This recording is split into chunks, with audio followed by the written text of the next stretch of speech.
Hello, I'm Jenny Bayliss, and I'm going to read you an extract today from my debut novel, The 12 Dates of Christmas. The 12 Dates of Christmas is about Kate Turner, who is a fabric designer for Liberty. She's a career girl, she's very happy being single, but she'd kind of like to meet somebody. And her friend Laura bamboozles her into signing up for the Lightning Strikes 12 Dates of Christmas bonanza. 12 dates with 12 different men between the 1st and the 23rd of December. Kate isn't keen at first, but she goes for it, and the extract I'm going to read to you is her third date. Dates 1 and 2 not going quite as she planned. "Hi," said Anthony. "I got you a size 6.5 before they all went." He handed the boots to Kate. "That's amazing," she said. "How did you know what size shoe I wear?" He laughed. "Don't worry," he said. "I'm not a crazy stalker. I guessed you'd be around a size 6 from your profile stats and your build in the photo." He shrugged. "You don't find many 5'5" women with size 8 feet. It was Kate's turn to laugh. "Fair enough," she said. "Okay, I guess we better get these monsters on me." "You don't sound too keen." "I can't skate," she confessed. "At all." "So you picked an ice skating date?"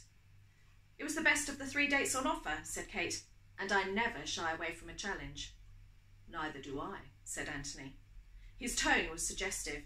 It made Kate feel a bit giggly, and she guffawed loudly and finished with a piggy snort. "Keep it together, Turner," she thought to herself, and mentally shook herself by the shoulders and slapped her face.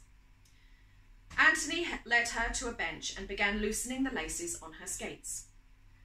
"My main concerns are breaking my legs, breaking someone else's legs, or causing an ice rink pile-up," said Kate. Anthony chuckled, a low chuckle that seemed to rumble around like thunder beneath his pectoral muscles. "Don't worry," he said. "I won't let you fall." He smiled, and Kate blushed. It was quite the most romantic thing she'd heard in years. To her surprise, he took control of putting her skates on, taking her feet in his large hands and gently pushing them into the stiff boots, pulling the laces tightly to secure them. She hoped her feet weren't hot and sweaty. She hoped they didn't smell. Kate came over all hot despite the cold of the place. She dearly wished she wasn't wearing her Rudolph socks with glittery red noses. It was such an intimate act. She didn't know where to look. She'd never had this problem in Russell and Bromley. When he'd finished, he looked up at her with a wolfish grin, and Kate felt sure steam was rolling off her cheeks. The hockey teams relinquished the ice, and when the Zamboni had cleared the rink to a glassy precariousness, the 12 Dates gang flooded onto the ice with whoops and screeches. They were a distinctly mixed ability bunch, for which Kate was greatly relieved.